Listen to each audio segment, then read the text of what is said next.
Terima kasih Anda masih bersama kami dalam IDX for Session Closing. Pemirsa, terkait urgensi penerapan tapera. Bagaimana kemudian pandangannya dari pengamat properti? Dan saat ini kami sudah tersambung melalui line telepon dengan Bapak Anton Sitorus, pengamat properti. Halo, selamat siang Pak Anton. Selamat siang Mas Fajar. Ya Pak Anton, ini langsung saja saya tanyakan begitu ya. Ini PP-nya sudah dikeluarkan oleh pemerintah pada Mei kemarin terkait dengan penerapan tapera. Sebetulnya secara umum bagaimana Anda memandang rencana penerapan tapera ini oleh pemerintah? Kalau saya sendiri sih ngelihat positif ya. Memang mungkin karena waktunya ini pas kondisi seperti sekarang ya, pandemik, jadi orang mungkin langsung bereaksi agak negatif. Tapi kalau saya sendiri ngelihat idenya sih bagus ya, maksudnya positif.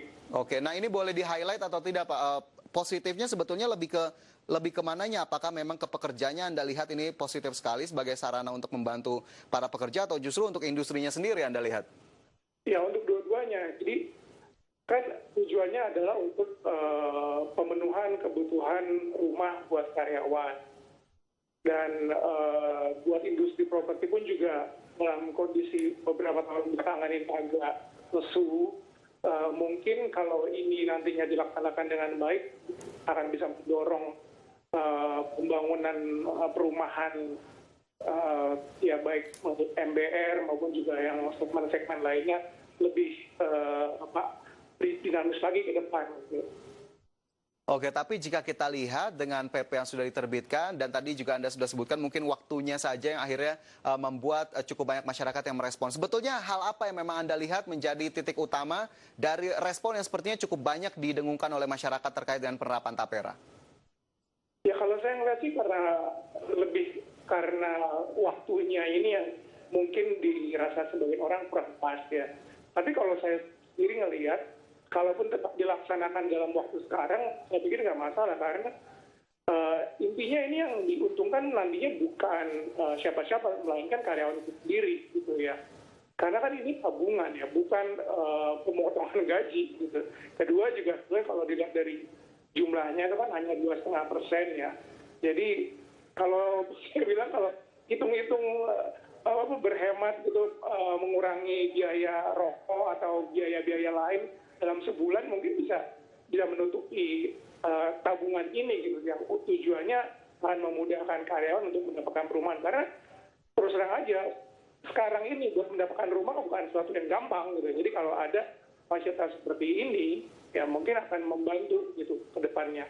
Oke, tapi Anda cukup optimistis atau tidak ini Pak Anton bahwa programnya akan cukup efektif dan akhirnya ya di ujungnya tadi akan membantu bagi para pekerja untuk kemudian bisa mendapatkan rumah sebagai tujuan utama? Di situ Mas masalahnya. Jadi saya pikir yang paling krusial di sini adalah pengelolaannya.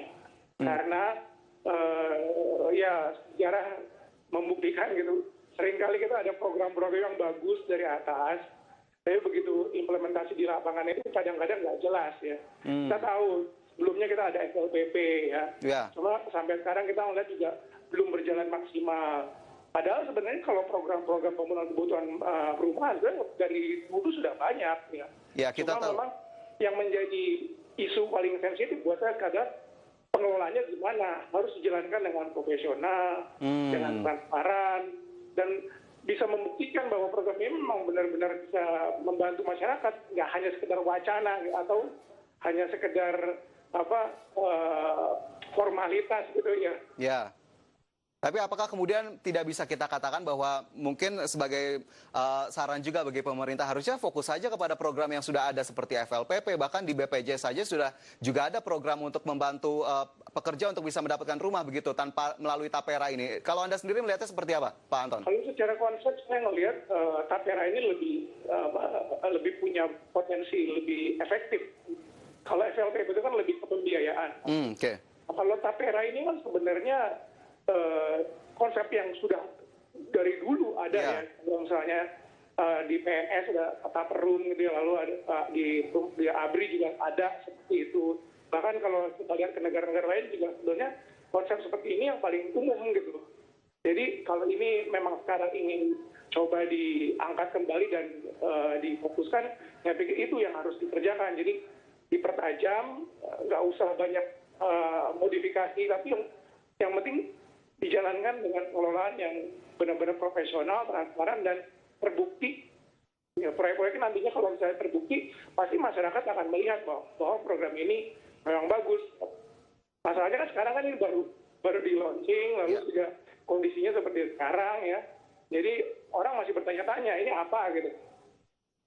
Oke, tapi sebetulnya memang jika kita tahu dari para PNS saja memang sudah ada program semacam ini begitu ya, ada Taperum, kemudian akhirnya dialihkan ke Tapera. Tapi yang menjadi titik permasalahan ini bagi para pegawai swasta, Pak Anton. Anda melihatnya apakah memang tidak begitu signifikan begitu ya, iuran 2,5% kemudian menjadi beban bagi para karyawan untuk kemudian dipotong dari gaji bulanan?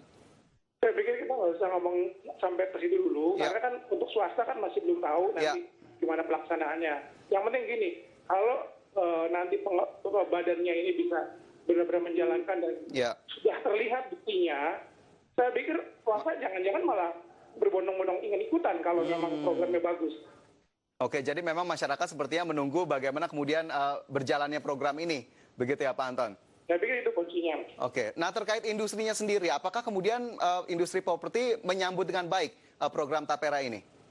Ya, kalau misalnya nanti program ini berjalan bagus, ya maksudnya kebutuhan dari Taperanya ini banyak, akhirnya bisa membantu developer, khususnya misalnya APRC gitu ya, yang membangun rumah-rumah sederhana, sehingga industri properti maupun juga industri konstruksi dan bahan bangunannya kan jadi terbantu ya. Tentu akan membuat pasar semakin bergairah, karena kita tahu belakangan ini agak lesu akibat kondisi ekonomi yang pertumbuhannya ya kurang maksimal lah gitu.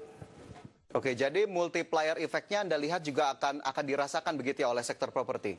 Oh iya, dan sektor properti itu multiplier efek buat sektor-sektor lainnya besar. Jadi termasuk juga ke tenaga kerja ya, padat karya dan sebagainya itu bisa membantu. Oke, dan kalangan pengembang juga sudah menyatakan respon yang sama begitu Pak Anton, bahwa ini cukup positif di tengah kelesuan di sektor properti, akhirnya ini sepertinya bisa menjadi angin segar. Saya sih belum banyak dengar ya, tapi kalau saya pikir tentunya ini akan membantu pengembang-pengembang kecil gitu yang membangun rumah yang untuk segmen-segmen di MPR atau rumah sederhana gitu. Oke, jadi memang segmennya Anda lihat ini akan sangat spesifik sekali ke segmen-segmen tersebut? Saya pikir kita harus mulai dari satu segmen yang fokus dulu gitu ya, supaya jangan terlalu melebar. Jadi karena yang paling butuh itu adalah kelompok masyarakat MBR ya. Dan kebutuhan paling besar juga ada di situ. Jadi kita mulai satu dulu aja Mas. Jadi fokus dari MBR ya. Karena di situ aja sudah banyak sekali gitu. Potensinya cukup besar Mas. Oke, nah jadi memang sepertinya harus perlahan-lahan satu persatu begitu. MBR sepertinya masih menjadi fokus utama. Lantas terakhir Pak Anton, bagaimana kemudian idealnya penerapan Tapera ini? Apa yang sebetulnya perlu diperhatikan oleh pemerintah agar bisa lebih sempurna penerapannya? Ya, yang pertama mungkin harus mengikutsertakan stakeholder di pasar properti ya. Tidak hanya pemerintahnya atau badan pengelolanya, tapi juga nanti dari perbankannya, lalu pengembangnya ya. Itu harus bisa bersinergi benar-benar gitu. Dan yang saya pikir juga adalah semua harus fokus gitu. Jangan nantinya ini jadi sesuatu yang ya kita lihatlah kayak program-program yang kemarin-kemarin gitu. Ujung-ujungnya nggak jelas, tapi ujung-ujungnya diganti lagi sama program yang baru lagi. Nah, itu yang nggak ingin kita harapkan. Oke, baik. Semoga memang akhirnya sudah disiapkan begitu ya strategi agar penerapan program ini menjadi lebih efektif. Pak Anton, terima kasih banyak sudah tersambung bersama kami siang hari ini. Oke, sama-sama. Sukses selalu. Ya. Pemirsa IDX Precision Closing akan segera kembali dengan informasi menarik lainnya. Tetaplah bersama kami.